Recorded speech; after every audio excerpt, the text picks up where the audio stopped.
Okay students, तो आज है ना हम पार्ट 2 में आज स्टार्ट करी हूँ CSR के फर्स्ट चैप्टर का। ओके, तो फर्स्ट चैप्टर आपको इम्पॉर्टेंट है क्योंकि फर्स्ट चैप्टर से तो बहुत कुछ आता है, ये एग्ज़ाम में आ सकता है। ओके, आप प्रिडिक्ट नहीं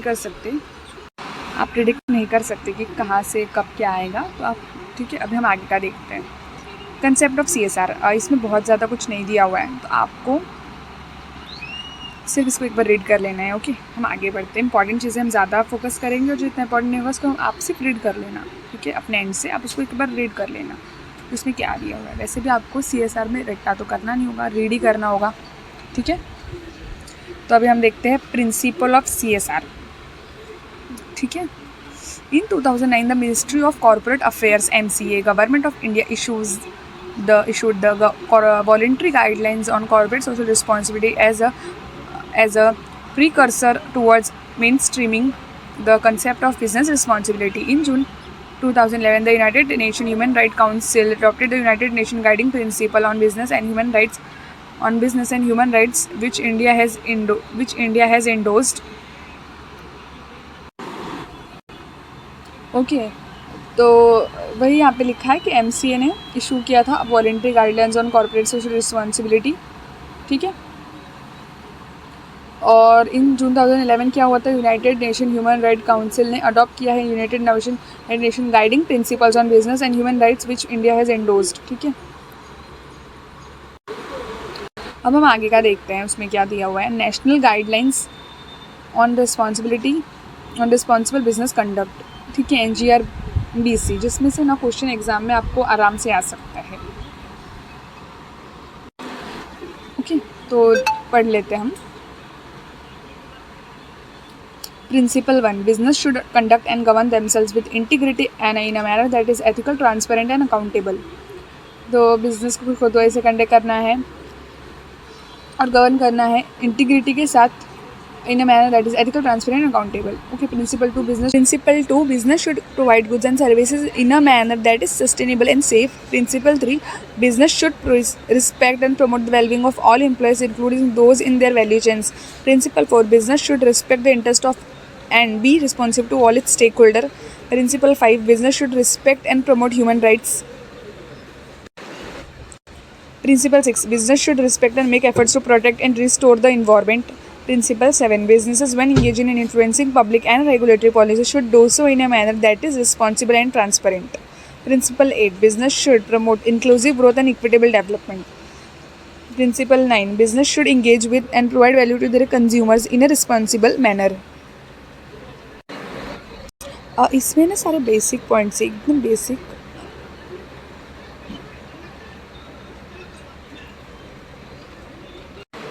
इसमें ना एकदम बेसिक पॉइंट्स दिए हुए जिसको मुझे आई थिंक आपको एक्सप्लेन करने की भी ज़रूरत नहीं है। पढ़ने से ही सारे पॉइंट्स एकदम क्लियर हो जाते हैं। तो ये पॉइंट, ये इतना याद रखना है आपको, ये इंपॉर्टेंट है। ओके, इसको स्किप नहीं करना है, रीड करना भी स्किप मत करना, आपको एकदम अच्छे से रीड करके इसको समझ के रखना है ये।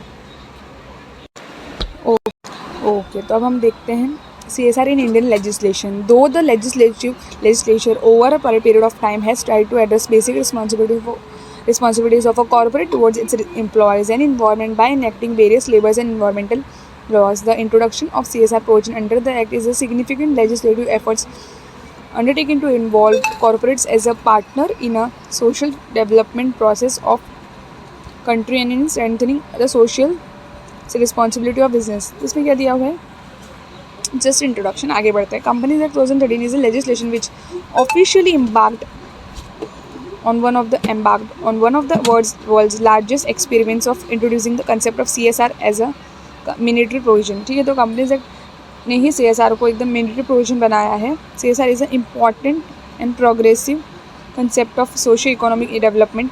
CSR एक बहुत इंपॉर्टेंट रोल प्ले करता है इसमें सोशो इकोनॉमिक डेवलपमेंट में। The inclusion of CSR is an attempt by government to engage businesses with national development agenda. The inclusion of CSR is an attempt by government to engage businesses with national development agenda. Okay, आगे बढ़ते, एकदम basic point है, तो हम आगे बढ़ते हैं।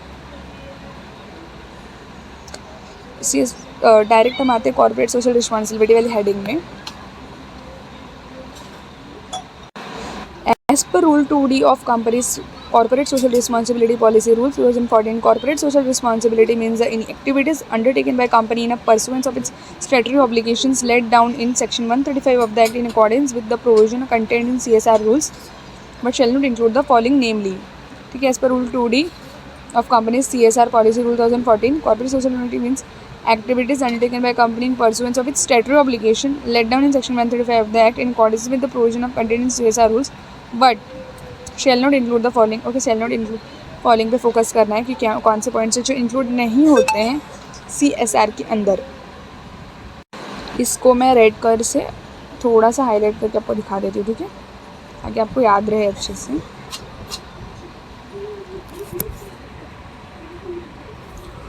Okay, first, activities undertaking in pursuance of normal course of business of the company. ठीक है, ऐसे एक्टिविटीज़ जो undertaking in pursuance of normal course of business of the company है.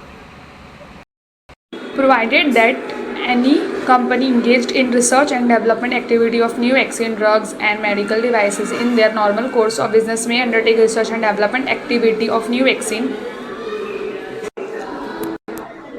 drugs and medical devices related to COVID-19 for financial years 2021, 2021, 22, 2023 and 2023, 2022, 23, subject to the condition that such research and development activities shall be carried out in collaboration with any of the institutions or organization mentioned in item 9 of schedule 7 to the act. B, details of such activity shall be disclosed separately in the annual report on CSR included in the board's report. Okay, तो इसमें क्या दिया हुआ है ना कि जो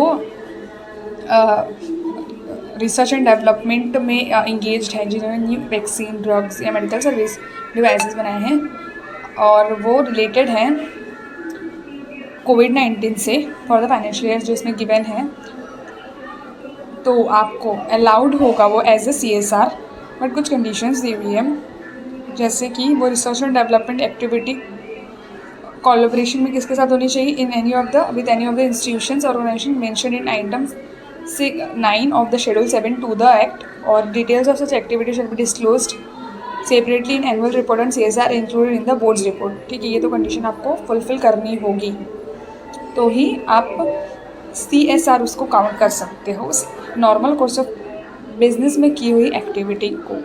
okay, और भी बहुत ज़्यादा और भी कुछ अमेंडमेंट आए हैं जो ना मैं आपको एक जो सर्कुलर आया है वो आपको एक्सप्लेन करूँगी ये लेक्चर कंप्लीट होने के बाद. तो आपको जो अपडेट है अब वो मिल जाएगा कि कौन से अपडेट्स आए हुए हैं, सारे के सारे अमेंडमेंट भी मिल जाएंगे, अपडेट भी मिल जाएंगे. ठीक है, ये लेक्चर होने के बाद मैं आपको अमेंडमेंट शीट भी अच्छे से एक्सप्लेन कर दूँगी.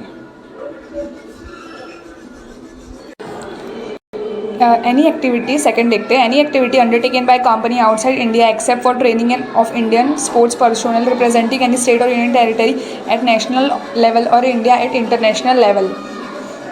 ठीक है, ऐसी भी कोई भी एक्टिविटी जो आउटसाइड इंडिया की है वो भी काउंट नहीं होती है, बट अगर वो training of Indian sports personnel है फॉर वो जो रिप्रेजेंट कर रहा है स्टेट को कोई, और या फिर यूनियन टेरिटरी को नेशनल लेवल पे या फिर इंडिया इंटरनेशनल लेवल पे इंडिया को, तो अलाउड हो जाता है एज ए CSR को एक्टिविटी. ठीक है, इस पर ना ये जो पॉइंट्स है ना इस पर आपको एग्जाम में क्वेश्चन आते हैं, case study type of question. Okay, कुछ पूछ लेंगे आपको, फिर वो पूछेंगे कि यार ये CSR में काउंट होगा या नहीं होगा, तो आपको बहुत ट्रिकी वे में पूछते हैं, तो आपको प्लीज़ इस पर ध्यान रखना है. कुछ क्वेश्चन भी हो सके तो आप सॉल्व कर लेना. Third, contribution of any amount directly or indirectly to any political party under section 182 of the act. ठीक है, डायरेक्टली इनडायरेक्टली कोई अमाउंट पॉलिटिकल पार्टी को दे रहे हो. Activities benefiting employees of the company as defined in clause की of section 2 of code on wages. Employees को जो एक्टिविटी बेनिफिट कर रही है, ठीक है, वो भी काउंट नहीं होती, नहीं याद रखें आपको. Activities supported by companies on sponsorship basis for deriving market benefits for its products और सर्विसेज. आपको सपोर्ट तो कर रहे हो कम किसी को, बट बाय ताकि आपको कुछ बेनिफिट्स मिले फॉर योर प्रोडक्ट्स और सर्विसेज, तो वो भी काउंट नहीं होगा एज ए CSR. और activities carried out for fulfilment of any other statutory obligations under any law for in force in India. ठीक है, कोई एक्टिविटी है आप कैरी आउट कर रहे हो, बट वो स्टैट्यूटरी ऑब्लिगेशंस है, आपको फुलफिल करना ही है, तो वो आप कर रहे हो, इसलिए वो CSR नहीं माना जाएगा. Okay, Section 135(1) of Companies Act 2013 provides that every company having net worth of 500 crore or more, turnover of rupees 100 crore, 1000 crore or more, or net profit of rupees 500 crore or more during the immediately preceding financial year shall constitute a corporate social responsibility.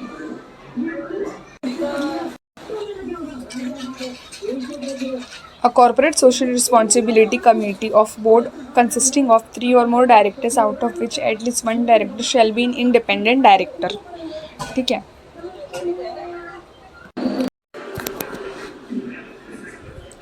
It may be note.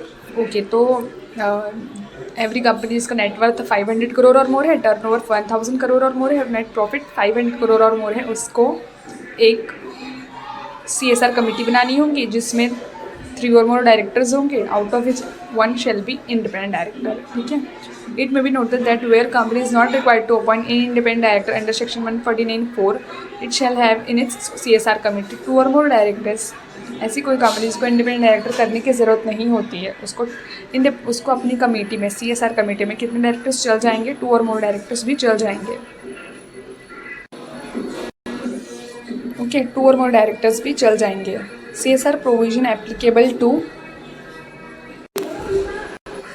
companies which fulfill any of the following criteria during the immediately preceding financial year: net worth of 500 crore or more, turnover of 1000 crore or more, net profit of 5 crore or more. Every such company is required to constitute CSR committee of the board. ठीक है भाई, repeated है.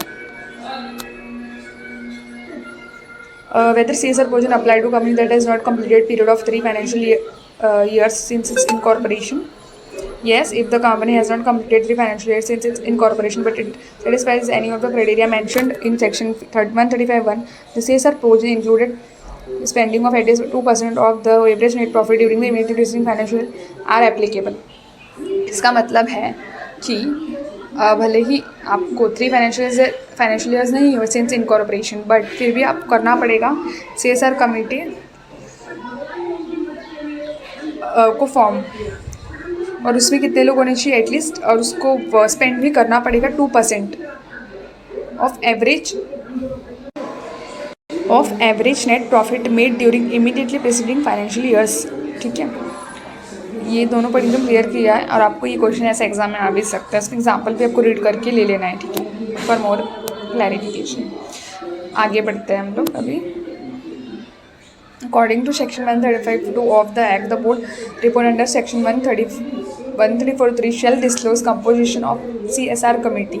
Section 135(3) states that the CSR committee shall formulate and recommend to the board of CSR policy which shall indicate activities to be undertaken by company in areas or subjects specified in Schedule 7, recommend the amount of expenditure to be incurred on the activities referred to in clause A, and monitor the CSR policy of the company from time to time. ठीक है, तो CSR community का काम लिखा है यहाँ पे, उसको क्या क्या करती है, उसका फंक्शन भी बोल सकते हो, क्योंकि function is also similar to this. ठीक है, तो यहाँ पे उसका फंक्शन लिखा है, जो आप एक बार अपने ध्यान में रखना. बस आपको everything you have to just remember कि कौन सी चीज़ कहाँ पर दी हुई है. Section 135(4). Section 135(4) provides that the board of every company referred to in section 135(1) shall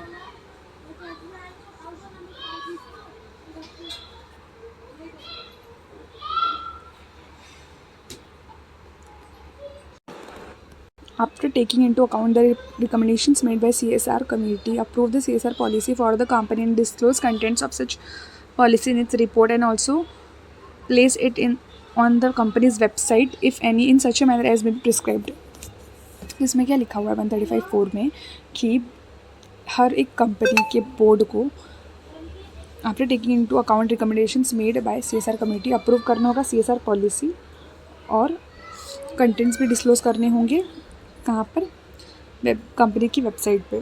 ठीक है, और ensure that activities as included in CSR policy of the company undertaken by company as per section 135 of the act. Board of every company referred to in section 135(1) shall ensure that the company spends in every financial year at least 2% of the average net profit of the company made during the 3 immediately preceding financial years, or where the company has not completed the period of 3 financial years since its incorporation during such immediately preceding financial years in pursuance of its CSR policy. Okay, so ये जो part है ये बहुत ज़्यादा important है for exam perspective, क्योंकि इसमें दिया हुआ है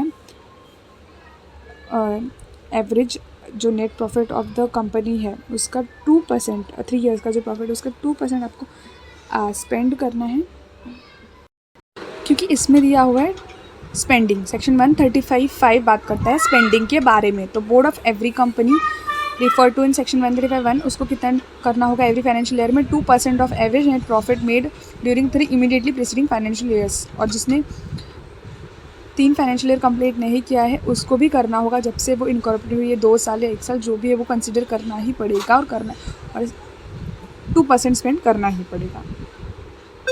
ओके तो आगे क्या हुआ है वो देखते हैं। Provide that the company will give preference to the local area and area around it where it operates for the spending amount earmark for CSR activities. ठीक है, तो कंपनी को लोकल एरियाज़ और area around it where it operates for spending the amount earmark for the CSR policy. Preference उनको ही वो areas को देने होंगे जो लोकल एरियाज़ है और areas around it where it operates. ठीक है, सिंपल पॉइंट है। अरे आगे दिया हुआ है Provide further that if the company fails to spend such amount, the board in its report made under clause A(0) of subsection 3 of section 134 specify the reason for not spending the amount, and unless the unspent amount relates to any ongoing project referred to in subsection 6, transfer such unspent amount to a fund specified in Schedule 7 within a period of 6 months of expiry of financial year. Okay तो इसमें ना बोला गया है कि आपने spend नहीं किया। Okay, company fails to spend, तो क्या होगा सबसे पहले तो अपनी बोर्ड रिपोर्ट में उसको क्या बताना होगा, रीज़न। ओके, रीज़न बताओगे कि क्यों स्पेंड नहीं किया है, और फिर उसको क्या करना होगा, ट्रांसफ़र करना होगा unspent amount to fund specified in schedule 7। कब तक करना होगा, 6 मंथ्स में। Okay, very important, very very important. Okay, ये जो पूरा पैरा है ये बहुत ज़्यादा इंपॉर्टेंट, इसको बहुत अच्छे से आप लर्न करके दिमाग में बैठा के रखना। Provided also that if the company spends in an amount in excess of requirement provided under this subsection, such company may set off such excess amount against requirement to spend under this subsection for such number of succeeding financial years in such a manner as may be prescribed. अगर company spend कर देती है access में तो company को allowed है set off करना for such number of financial years as may be specified. ठीक है, explanation for the purpose of this section, net profit shall not include such sum as may be prescribed and shall be calculated in accordance with the provisions section 198. ठीक है, section 198 के हिसाब से profit net profit calculate होगा, ये लिखा है यहाँ पे। सेक्शन 135(6) देख लेते हैं। Section 135(6) provides that any amount remaining unspent under Section 135(5) pursuant to any ongoing project fulfilling such conditions as may be prescribed undertaken by company in pursuance of its CSR policy shall be transferred by company within a period of 30 days from the end of the financial year to a special account to be opened by the company in that behalf for that financial year in any scheduled bank to be called unspent CSR account, and such amount shall be spent by company in pursuance of its obligation towards CSR policy. Okay,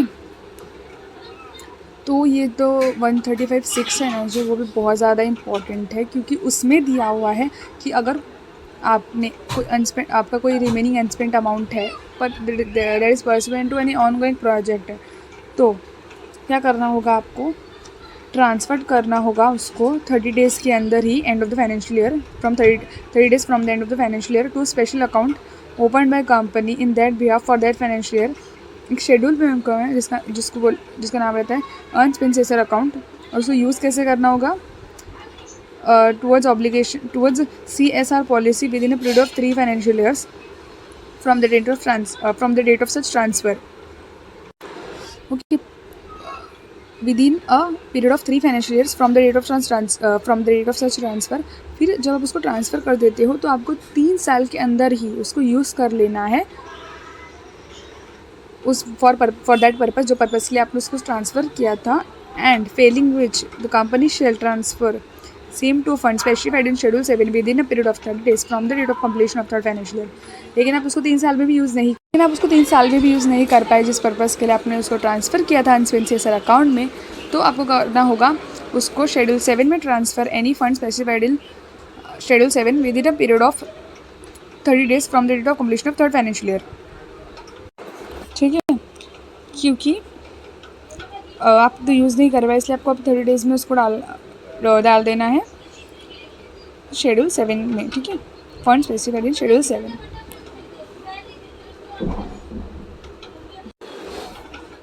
As per section 135(7), if a company is in default in complying with the provision of subsection 5 or subsection 6, the company shall be liable to penalty of twice the amount required to be transferred by the company to a fund specified in Schedule 7 or unspent CSR account, as the case may be, or 1 crore rupees, which is less and every. ठीक है, तो यहाँ पे क्या दिया है ना, penalty दी हुई है, दिमाग में रखना. अगर पेनल्टी पूछ लेते हैं ऐसे तो it's very straight forward question. अगर आ भी गया कि आपको पेनल्टी कितनी, तो बहुत ज़्यादा स्ट्रेट फॉरवर्ड हो जाएगा. जितना ईजी वो पूछते ही नहीं है एग्ज़ाम में, ऐसे सही पूछते नहीं इतना ज़्यादा ईजी. ओके, तो अभी देखते हैं section 135(8). The central government may give such general or special directions to a company or class of company as it considers necessary to ensure compliance of provision of this section, and such company or class of company shall comply with such directions. Okay, so in this section it is said that central government may give directions, general or special directions, to company or class of company as it considers necessary to ensure compliance of provision of this section, and such company or class of company shall comply with such directions. Okay, so in section 135(8) it is only said that central government may give direction. It doesn't play very important role in CSR. It just gives special or general directions which company has to comply with. It doesn't do anything very important in CSR. Okay, section 135(9) states that where the company to be spent, where the amount to be spent by company under section 135(5) does not exceed 50 lakh rupees, the requirement under this section 135 for constitution of CSR committee shall not be applicable, and the functions of such committee provided under this section shall in such cases be discharged by the board of directors of such company. Okay, यही बात important है कि उस case में board of directors discharge करेंगे functions उस company के जो CSR के फंक्शंस होते हैं ना, तो वो बोर्ड ऑफ डायरेक्टर डिस्चार्ज करेंगे, क्योंकि CSR कमेटी करना कंपलसरी नहीं रहता इनको, क्योंकि इनका जो अमाउंट है अंडर सेक्शन 135 है वो 50 लाख से ज़्यादा नहीं हो रहा है. Okay, as per rule 3 of company CSR policy rule 2014, every company including its holding or subsidy and a foreign company defined under of section 242 of the act having its branch office or project office in India which fulfills the criteria specified in section 135 of the act shall comply with the provision of section 135 of the act and CSR rules. Okay, तो अभी और कौन सी companies additional companies जिनको CSR provision applicable होगा, तो rule 3. Okay, तो इसमें जो rule 3 of company CSR policy rule 2014 है वो बोलता है कि every company including its holding or subsidiary and a foreign company defined under section 242 जिसका ब्रांच ऑफिस या प्रोजेक्ट ऑफिस है इंडिया में और जो क्राइटेरिया भी फुलफिल कर रहा है सेक्शन 135 का, वो जो तीनों क्राइटेरिया है नेटवर्थ, टर्नओवर और नेट प्रॉफिट का, तो उसको क्या करना होगा, कंप्लाई करना होगा सेक्शन 135 और CSR रूल्स से. ठीक है, ये अच्छा इंपॉर्टेंट पॉइंट है, आपको हमेशा याद रखना है. Provided that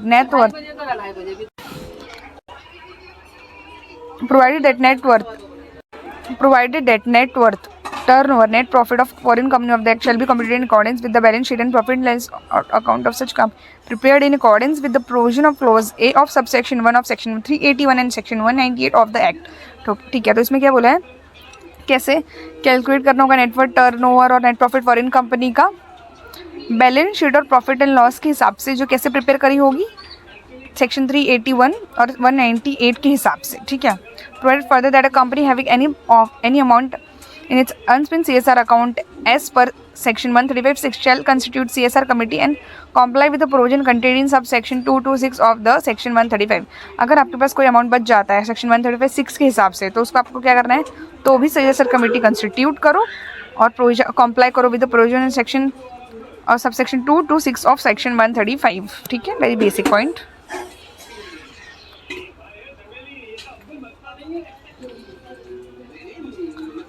It may be noted that CSR rules requires compliance of CSR provision by holding and subsidiary companies as well as by foreign companies having branches or project offices in India which fulfills the criteria specified under section 135(1) of the act. ठीक है, normal सा point था वो, repeated.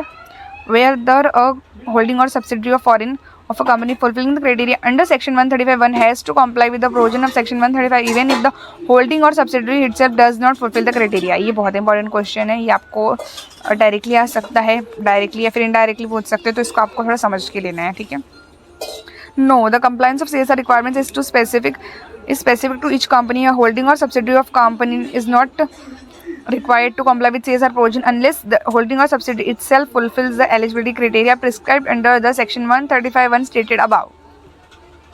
Okay, तो ये line पे बहुत focus करना. Unless the holding or subsidiary itself fulfills the eligibility criteria prescribed under section 135(1) stated above.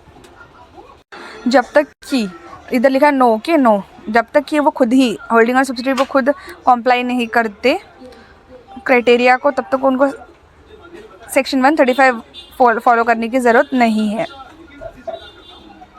Okay. No, the compliance with CSR requirements is specific to each company. Okay, it is specific to each company. जब तक वो खुद holding or subsidy खुद वो criteria को fulfil नहीं करते eligibility criteria को, तब तक उन्हें CSR प्रोविजन एप्लीकेबल नहीं होंगे. ओके, यहाँ पे एग्जाम्पल दिया है, उसको आपको थोड़ा समझ के ले लेना है. ओके, रीड कर लेना अब एग्जाम्पल को. ओके, हम अब CSR इम्प्लीमेंटेशन पे आते हैं. Rule 4(1) of CSR of companies CSR policy rules 2014 provides that the board shall ensure that the CSR activities are undertaken by company itself or through a company established under section 8 of the act or registered public trust or registered society exempted under subsection 4, 5, 6 or 6A of clause 23C of section 10 or registered under section 12A and approved under ATG of Income Tax Act 1961 established by company either singly or along with any other company. Okay, तो इसमें बोला क्या गया है कि CSR implementation करने के लिए आप कंपनी खुद कर सकती है या फिर ये इन चारों में से कोई एक को सिलेक्ट करके उसके साथ भी वो भी करवा सकती है, उनसे भी करवा सकती है. ओके, इनको बोला जाता है इम्प्लीमेंटिंग एजेंसीज. ओके, इनको क्या बोला जाता है? Implementing agencies. एग्जाम में आ सकता है. Right the implementing agencies for CSR. ठीक है, मतलब थोड़ा अलग वे में वो पूछ सकते हैं, तो आपको जरा वर्डिंग्स याद रखें कि इम्प्लीमेंटिंग एजेंसीज है ये.